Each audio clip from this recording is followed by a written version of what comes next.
ท่ามกลางความเวิ้งว้างอันไร้ขอบเขตของทะเลทรายซาฮาราที่ซึ่งผืนทรายสีทองทอดตัวยาวไกลสุดลูกหูลูกตามีสิ่งหนึ่งที่แปลกแยกและโดดเด่นจนแทบไม่น่าเชื่อว่าธรรมชาติจะเป็นผู้สร้างสรรค์นี่คือวงแหวนหินขนาดมหึมาที่ซ้อนกันเป็นชั้นๆความยิ่งใหญ่ของมันนั้นยากจะสังเกตเห็นได้จากภาคพื้นดินแต่เมื่อมองลงมาจากห้วงอวกาศมันคือในตาขนาดใหญ่ที่จ้องมองกลับมายังจักรวาล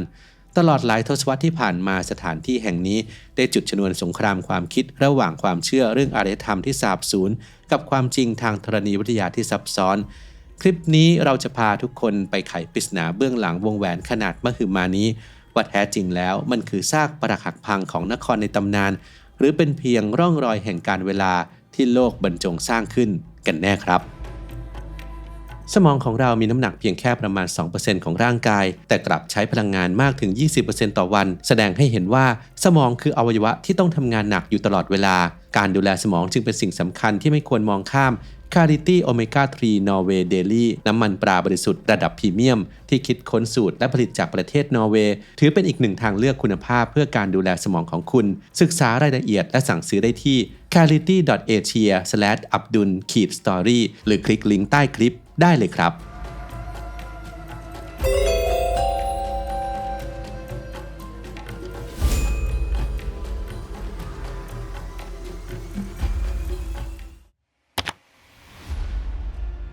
หากคุณมีโอกาสได้ไปอยู่บนสถานีอวกาศนานาชาติหรือ ISS หรือเดินทางไปยังอวกาศแบบนักบินอวกาศและมองลงมายังทวีปแอฟริกาตะวันตกสิ่งที่สะดุดตาที่สุดท่ามกลางผืนทรายสีน้ำตาลแดงของประเทศมอริเตเนียไม่ใช่แม่น้ำหรือเทือกเขา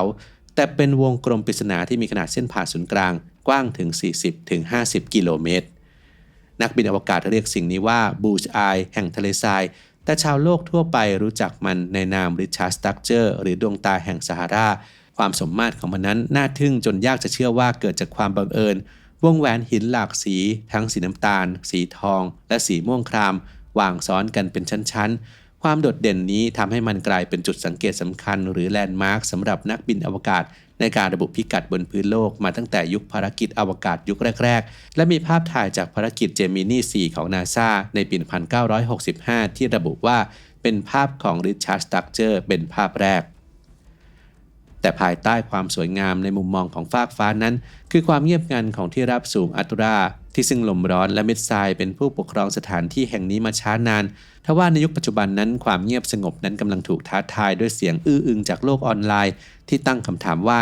สิ่งที่เราเห็นอยู่นี้อาจจะไม่ใช่แค่ก้อนหินธรรมดา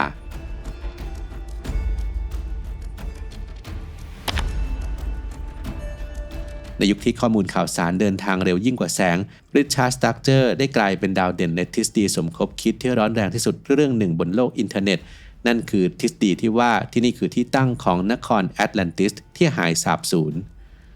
เรื่องราวนี้ไม่ได้เกิดขึ้นลอยๆแต่มีการเชื่อมโยงข้อมูลที่ดูบังเอิญจนหน้าขนลุกระหว่างลักษณะทางกายภาพของดวงตาแห่งนี้กับบทประพันธ์โบราณของนักปราชญ์ชาวกรีกอย่างเพโตรในงานเขียนที่ชื่อว่าทิเมอัสและคริติอัสเพโตรบรรยายว่าแอตแลนติสนั้นเป็นเมืองที่มีผังเป็นวงแหวนสลับกันระหว่างพื้นดินและผืนน้ำจำนวน 3 ชั้นและ 2 ชั้นตามลำดับซึ่งเมื่อเรามองภาพถ่ายดาวเทียมของ Richard Structure เราจะเห็นร่องรอยของสันเขาที่สลับกับร่องลึกคล้ายคลึงกันอย่างน่าประหลาดยิ่งไปกว่านั้นขนาดของเมืองที่เพโตรระบุไว้คือ127สตาเดียหรือหน่วยวัดกรีกโบราณซึ่งเมื่อคำนวณออกมาแล้วจะเท่ากับประมาณ 23.5 กิโลเมตรตัวเลขนี้ก็ดันไปใกล้เคียงกับขนาดของวงแหวนชั้นในของ Richard Structure พอดีนอกจากนี้ทฤษฎียังชี้ให้เห็นถึงสภาพภูมิประเทศรอบข้างที่สอดคล้องกับตำนานไม่ว่าจะเป็นเทือกเขาที่ตั้งอยู่ทางทิศเหนือและร่องรอยของการไหลของน้ำทางทิศใต้ที่เชื่อว่าเป็นทางออกสู่ทะเลเหล่านักทฤษฎีในโลกออนไลน์ต่างเชื่อว่าภัยพิบัติครั้งใหญ่หรือคาตาคลิซึมเช่นน้ำท่วมโลกในยุคยังเกอร์ไดอัสประมาณ 11,600 ปีก่อนคือสิ่งที่กวาดล้างอารยธรรมนี้ให้จมหายไปในชั่วข้ามคืนทิ้งไว้เพียงโครงสร้างของเมืองที่กลายเป็นหินกลางทะเลทราย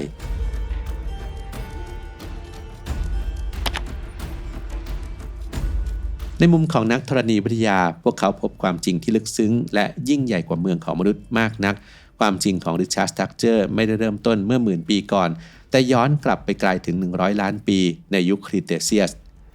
ในเวลานั้นโลกไม่ได้มีหน้าตาเหมือนปัจจุบันมหาทวีปพันเจียที่เริ่มแตกตัวตั้งแต่ยุคไทรแอสซิกและจูราสสิกกำลังแตกตัวออกจากกันอย่างต่อเนื่องในยุคครีเทเซียสแผ่นเปลือกโลกใต้มอริเตเนียเกิดการเคลื่อนไหวอย่างรุนแรงแมกมาหรือหินหลอมเหลวจากใต้พิภพพยายามดันตัวขึ้นมาสู่ผิวโลกแต่ว่ามันไม่ได้ระเบิดออกมาเป็นภูเขาไฟที่เกรี้ยวกราดกลับกันมันดันชั้นหินตะกอนที่อยู่ด้านบนให้ปูดนูนขึ้นมากลายเป็นโครงสร้างที่เรียกว่าโดมหรือในทางธรณีวิทยาเรียกว่าแอนติไคลด์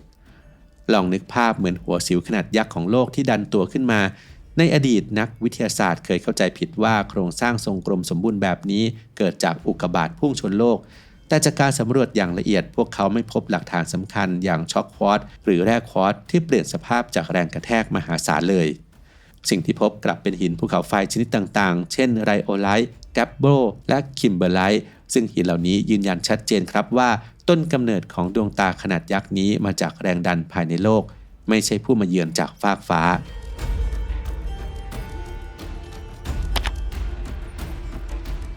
คำถามสำคัญคือถ้ามันเกิดจากการดันตัวเป็นโดมและทำไมตอนนี้มันถึงกลายเป็นวงแหวนที่ดูเหมือนลานจอดจานบินคำตอบอยู่ที่ศิลปินผู้ยิ่งใหญ่ที่สุดของโลกนั่นคือการเวลาและกระบวนการที่เรียกว่า differential erosion หรือการกัดเซาะที่แตกต่างกันโครงสร้างโดมที่ปูดขึ้นมาประกอบด้วยชั้นหินที่แข็งและอ่อนสลับกันหินที่แข็งแกร่งอย่างควอตไซต์สามารถทนทานต่อแดดลมฝนได้ดีกว่าจึงเหลือรอดเป็นสันเขาสูงในขณะที่หินตะกอนเนื้ออ่อนอย่างหินปูนหรือหินดินดานจะถูกลมและน้ำกัดเซาะออกไปได้ง่ายกว่าจนกลายเป็นร่องลึกเมื่อเวลาผ่านไปหลายล้านปียอดโดมที่เคยสูงตระหง่านถูกปาดออกจนราบเรียบเผยให้เห็นชั้นหินที่เรียงตัวกันเป็นวงกลมเหมือนการฝานหัวหอมที่ทำให้เราเห็นวงแหวนภายในส่วนเรื่องวงแหวนน้ำที่หลายคนพยายามเชื่อมโยงกับแอตแลนติสนั้นความจริงแล้วริชาร์ด สตั๊กเจอร์ในอดีตไม่ได้แห้งแล้งเหมือนวันนี้หลักฐานทางธรณีวิทยาชี้ว่าในช่วงยุคความชุ่มชื้นของแอฟริกาพื้นที่นี้เคยมีฝนตกชุกและมีแม่น้ำไหลผ่านจริงแต่มันคือกระบวนการทางธรรมชาติที่ช่วยแกะสลักหินผาไม่ใช่คลองที่ขุดโดยมนุษย์เพื่อการสัญจรแต่อย่างใดความซับซ้อนที่น่าสนใจคือธรรมชาติใช้เวลาเป็นล้านปีในการแกะสลักประติมากรรมชิ้นนี้ซึ่งประณีตและยิ่งใหญ่เกินกว่าเทคโนโลยีโบราณใดๆจะทำได้